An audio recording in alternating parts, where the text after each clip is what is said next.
Warahmatullahi wabarakatuh. Yang terhormat Bapak dosen pengampu, Bapak Sunhaji Sutikno, yang kami hormati juga seluruh mahasiswa kelas 3 BKSDA 7. Pertama-tama, marilah kita panjatkan puji syukur kehadirat Allah Subhanahu wa Ta'ala yang telah melimpahkan rahmat, taufik, hidayah, serta inayahnya kepada kita semua, sehingga kita masih diberi kesehatan dalam diskusi pada kali ini.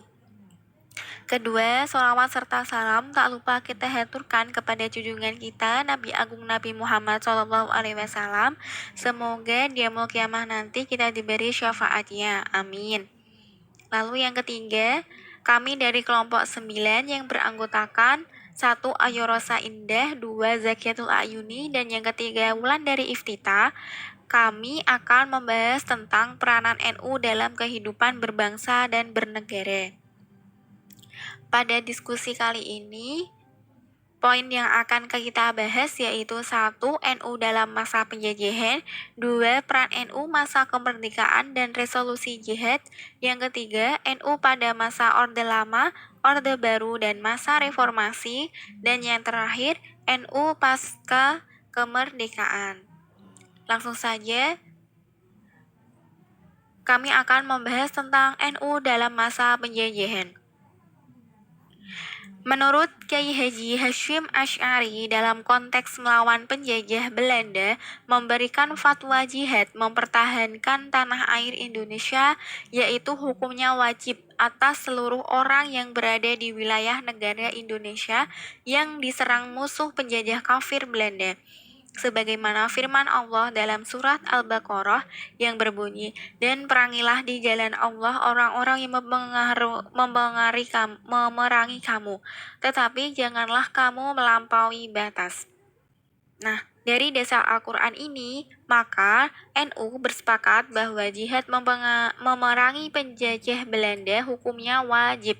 Disinilah pemimpinan NU terutama Kyai Haji Hasyim Asy'ari sebagai komandan organisasi NU ikut mendukung upaya kemerdekaan dengan menggerakkan rakyat melalui fatwa jihad. Hasilnya, pada 22 Oktober 1945, Kyai Haji Hasyim Asy'ari dan sejumlah ulama di kantor NU se-Jawa Timur mengeluarkan keputusan resolusi jihad. Sikap anti penjajah juga sempat membawa Kyai Haji Hasyim masuk bui ketika masa penjajahan Jepang. Waktu itu, kedatangan Jepang disertai kebudayaan Saikere, yaitu menghormati Kaisar Jepang Tenno Heika dengan cara membungkukkan badan 90 derajat menghadap ke arah Tokyo setiap hari sekitar pukul 7 WIB. Budaya itu wajib dilakukan penduduk tanpa kecuali, baik itu anak sekolah, pegawai pemerintah, kaum pekerja, dan buruh, bahkan di pesantren-pesantren. Namun, Kyai Haji Hasyim Asy'ari menentang karena dia menganggapnya haram dan dosa besar. Itulah pemikiran NU yang sangat gigih menentang segala bentuk penjajahan. Hukumnya wajib karena perintah agama. Hal ini sejalan dengan garis perjuangan ulama-ulama pendahulunya yang senantiasa memberikan hukum wajib jihad untuk mengusir penjajah. Lalu, yang kedua, kami akan menjelaskan tentang peran NU dalam masa kemerdekaan dan resolusi jihad. Para ulama dan para kiai mempunyai pengaruh yang sangat besar, terlebih karena sifat pendidikan agama di pesantren, pondok yang mengarah pada orientasi vertikal kalangan santri kepada para gurunya, yang dalam filosofis diartikan harus dikuku dan ditiru, menyebabkan pengaruh kewibawaan para ulama dan kiai sangat besar. Karena itulah, dalam menjangkau perspektif pembangunan politik di Indonesia dalam arti yang seluas-luasnya, para ulama sangat berperan penting dalam kehidupan bermasyarakat, berbangsa, dan bernegara. Peran ulama dalam perjuangan kemerdekaan negara Republik Indonesia tidak hanya sebagai pengobar semangat santri dan masyarakatnya, akan tetapi juga bertujuan mempengaruhi pemerintah agar segera menentukan sikap melawan kekuatan asing yang ingin menggagalkan kemerdekaan negara Republik Indonesia. Jauh sebelumnya, yaitu masa pendudukan Jepang, kaum ulama dan santrinya sudah bersiap-siap menyusun kekuatan. Menurut Martin van Bruynesen, lahirnya resolusi jihad tidak terlepas dari peran Hizbullah. Peran mereka nyata terlihat setelah berkumpulnya para kiai se-Jawa dan Madura di kantor ANO, yaitu Ansor Nahdlatul Ulama, pada tanggal 21 Oktober 1945. Setelah rapat darurat sehari semalam, maka pada 22 Oktober dideklarasikan seruan jihad fi sabilillah yang belakangan dikenal dengan istilah resolusi jihad. Ketika NU melihat ancaman terhadap negara yang sudah menyatakan proklamasi kemerdekaannya dan sudah mempunyai konstitusinya sendiri yaitu UUD 1945, maka pada tanggal 22 Oktober 1945, organisasi ini mengeluarkan sebuah resolusi jihad. Sedangkan tokoh ulama NU yang memperkasai resolusi jihad ini adalah Kiai Haji Hasyim Asy'ari, Kiai Haji Wahab Hashbullah, Kiai Bisri Samsuri, dan Kiai Abad Buntet. Namun sebelumnya, NU mengirim surat resmi kepada pemerintah yang berbunyi memohon dengan sangat kepada pemerintah Indonesia supaya menentukan sikap dan tindakan yang nyata serta sepadan terhadap tiap-tiap usaha yang akan membahayakan kemerdekaan agama dan negara Indonesia, terutama terhadap Belanda dan kaki tangannya, supaya pemerintah melanjutkan perjuangan yang bersifat fisabilillah untuk tegaknya negara Republik Indonesia yang merdeka dan beragama Islam. Adapun resolusi yang diputuskan dalam rapat para konsul NU se-Jawa itu berbunyi: 1. Kemerdekaan Indonesia yang diproklamasikan pada 17 Agustus 1945 wajib dipertahankan. Yang kedua, RI sebagai satu-satunya pemerintahan yang sah wajib dibela dan diselamatkan. 3. Musuh negara Republik Indonesia terutama Belanda yang datang dengan membonceng tentara sekutu atau Inggris dalam masalah tawanan perang bangsa Jepang, tentulah akan menggunakan kesempatan politik dan militer untuk kembali menjajah Indonesia. Yang ketiga, umat Islam terutama NU wajib mengangkat senjata melawan Belanda dan kawan-kawannya yang hendak kembali menjajah Indonesia. Yang kelima, kewajiban tersebut adalah jihad yang menjadi kewajiban tiap-tiap muslim yang berada pada jarak radius 94 km, yaitu jarak di mana umat Islam diperkenalkan sholat jamak dan qashar.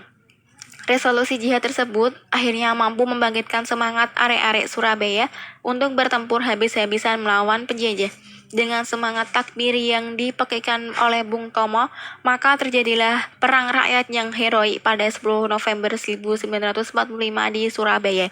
Dari sejarah ini, warga NU dan para elitnya tidak menjadi alergi ketika akhir-akhir ini ada upaya untuk mengepiri dan mengaburkan makna jihad.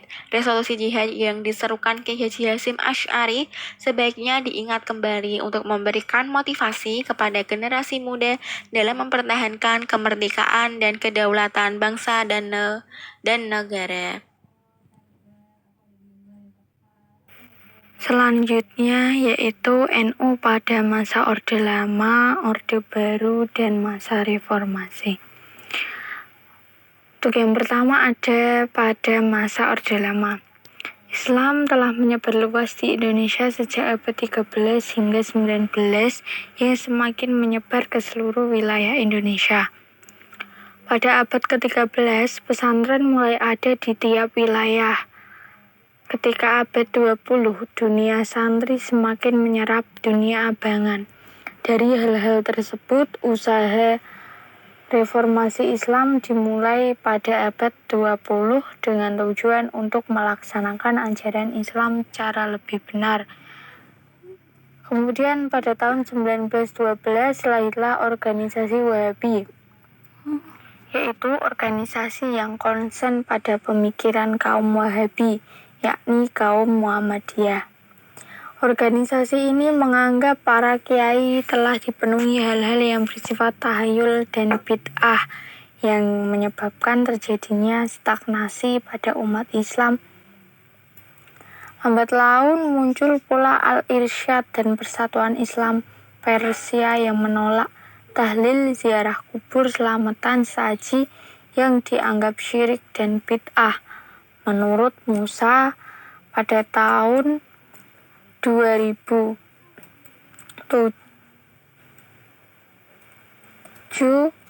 dalam bukunya halaman 205. Kemudian pada tahun 1939 NU terlibat pada kancah politik NU yang bergabung dalam Majelis Islam A'la Indonesia atau MIAI. Namun pada tahun 1943 MIAI secara resmi dibubarkan dan diganti oleh Masyumi. Pada saat itu untuk pertama kalinya NU memasuki urusan pemerintahan pada masa Orde Lama. NU sangat mendukung kepemimpinan Soekarno yang dianggap memberi angin segar kepada PKI pada tahun 1950. NU menjadi anggota. Posisi NU semakin kuat dalam pemerintahan namun semakin lemah dalam Partai Masyumi. Hal tersebut diakibatkan karena partai lebih didominasi oleh Islam reformis. Setelah keluar dari Masyumi, NU masuk dalam kabinet Ali Sastro Amijoyo yang dipimpin oleh Partai Komunis Indonesia atau PKI yang didukung oleh Partai Nasionalis Indonesia atau PNI. Kemudian yang kedua ada NU pada masa Orde Baru. Pada tanggal 11 Maret 1966, pemerintahan Soekarno diberikan kepada Soeharto dan terjadilah perombakan sebagian pada MPR dan DPR yang kemudian diserahkan kepada NU. Pada titik inilah NU memerankan peran kunci dalam peralihan kekuasaan secara bertahap. Karena dalam beberapa waktu Jenderal Soeharto berhasil menumpas G30S. NU juga ikut andil dalam membuangnya karir politik Soeharto melalui reshuffle yang dilakukan DPR GR dan 2 resolusi yang absah. Peralihan kekuasaan ke tangan Soeharto. Pada tahun 1955 Pemilu di Indonesia sudah ditiadakan. Hal tersebut menimbulkan banyak pertikaian. Menurut ABRI, karena ABRI belum punya partai untuk mendukungnya, maka mereka terus mengulur waktu supaya pemilu dilaksanakan lebih lama. Kemudian pada tahun 1975 NU memutuskan untuk mengadakan konferensi besar dengan mengundang para ulama yang membahas situasi serba baru sebab saat itu para pemimpin NU tanpa meninggalkan ormas NU dan partai PP. Kemudian pada tanggal 4 Februari 1976 dibentuklah lembaga pendidikan yang independen diberi nama Lembaga Ma'arif yang tepatnya di Yogyakarta. Kemudian lembaga tersebut meminta kepada sekolah-sekolah NU agar masuk ke dalam Yayasan Muktamar ke-25 di Surabaya. Selanjutnya yaitu NU pada masa reformasi. Masa reformasi yang menjadi tanda berakhirnya kekuasaan pemerintahan Orde Baru merupakan sebuah momentum bagi Nahdlatul Ulama untuk melakukan pembenahan diri. Selama rezim Orde Baru berkuasa, NU cenderung dipinggirkan oleh penguasa saat itu. Ruang gerak NU pada masa Orde Baru juga dibatasi, terutama dalam aktivitas politiknya. Pada masa reformasi inilah peluang NU untuk memainkan peran pentingnya di Indonesia kembali terbuka. NU yang merupakan ormas Islam terbesar Indonesia pada awalnya lebih memilih sikap netral menjelang mundurnya Soeharto. Namun sikap ini kemudian berubah setelah pengurus besar NU atau PBNU mengeluarkan sebuah pandangan untuk merespon proses reformasi yang berlangsung di Indonesia yang dikenal dengan refleksi reformasi. Menjelang November 1998, para mahasiswa yang merupakan elemen paling penting dari gerakan reformasi makin menjadi tidak sabar dengan tokoh-tokoh nasional yang enggan bergerak cepat dalam gerakan reformasi ini. Pada tanggal 10 November 1998, para mahasiswa merancang sebuah pertemuan dengan mengundang Kiai Haji Abdurrahman Wahid, Megawati Soekarno Putri, Profesor Dr. Amin Rais, dan Sri Sultan Hamengkubuwono ke-10. Tempat pertemuan ini dipilih di Ciganjur, yaitu tepatnya di rumah Kiai Haji Abdurrahman Wahid karena kondisi kesehatan beliau saat itu belum sembuh total dari serangan stroke yang menimpanya. Keempat tokoh nasional pro-reformasi tersebut membentuk sebuah kelompok yang sering disebut kelompok Ciganjur. Kelompok ini kemudian mengeluarkan sebuah deklarasi yang dikenal dengan Deklarasi Ciganjur yang berisi 8 tuntutan reformasi, yaitu untuk yang pertama, menghimbau kepada semua pihak agar tetap menjunjung tinggi kesatuan dan persatuan bangsa. Yang kedua, mengembalikan kedaulatan ke tangan rakyat dan memberdayakan lembaga perwakilan sebagai penjelmaan aspirasi rakyat. Yang ketiga, mengembalikan kedaulatan ke tangan rakyat sebagai asas perjuangan di dalam proses pembangunan bangsa. Untuk yang keempat, pelaksanaan reformasi harus diletakkan dalam perspektif kepentingan yang akan datang. Yang kelima, segera dilaksanakan pemilu oleh pelaksana independen. Yang keenam, penghapusan dui fungsi ABRI secara bertahap, paling lambat 6 tahun dari tanggal pernyataan ini dibacakan. Yang ketujuh, menghapus dan mengusut pelaku KKN yang diawali dari kekayaan Soeharto dan kroni-kroninya. Untuk yang terakhir yaitu 8, mendesak untuk segera dibubarkannya PAM Swakarsa. Selanjutnya yaitu peran NU pasca reformasi. Dengan tidak lagi menjadi parpol, NU sebagai organisasi kemasyarakatan bisa lebih leluasa mengembangkan diri, memfokuskan pada visi dan misinya dalam bidang-bidang sosial, kemasyarakatan, keagamaan, dan pendidikan. Makin banyak tantangan yang dihadapi, masa NU yang banyak bermukim di pedesaan, terutama di Jawa Timur dan sebagian di Jawa Tengah, serta beberapa daerah mulai intensif mendapatkan perhatian dari pimpinan NU. Sebagian besar Nahdliyah di pedesaan tak lepas dari bisikan kemiskinan. Namun, organisasi otonom NU melakukan langkah-langkah lebih konkret untuk berupaya mengatasi kemiskinan tersebut. Karena bila tidak diatasi, itu akan mengalami penurunan yang sangat panjang, dan akhirnya NU tersebut berupaya untuk mengatasi kemiskinan tersebut agar tidak mengalami terus-menerus, karena dikhawatirkan akan banyak umat NU yang merenggang hubungan silaturahmi fungsional dan strukturnya dengan NU.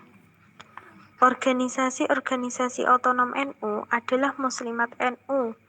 Contohnya yaitu Ansor, Fatayat, IPNU, dan IPPNU. Juga kalangan mahasiswa yang bergabung dengan PMI. PMII. Organisasi-organisasi otonom itu sebenarnya merupakan potensi cukup besar yang bila dikelola dengan secara maksimal akan menjadikan pohon NU yang lebih teguh dan lebih subur. Misi NU yang tak kurang beratnya adalah bagaimana mengantisipasi gerakan-gerakan radikal dari kalangan Islam sendiri, baik yang berasal dari luar maupun dalam negeri. Mengantisipasi hal tersebut, pada tahun 2012 NU membentuk Laskar Aswaja untuk merespon kesatuan atas radikalisme berbasis agama. Pedagang yang dipakai NU sejauh ini tetap mempertahankan paham Ahlussunnah wal Jamaah atau Aswaja yang disesuaikan dengan kultur kemasyarakatan dalam bingkai kebangsaan NKRI. Jadi pada NU ini itu bukanlah organisasi yang satu-satunya yang ada di Indonesia ini. Namun yang menganut paham NU ini kemungkinan kalangan yang sangat besar dan paling banyak. Secara akidah NU menempatkan dirinya di jalan tengah, tidak mengakomodasi ekstremisme baik radikal maupun liberal.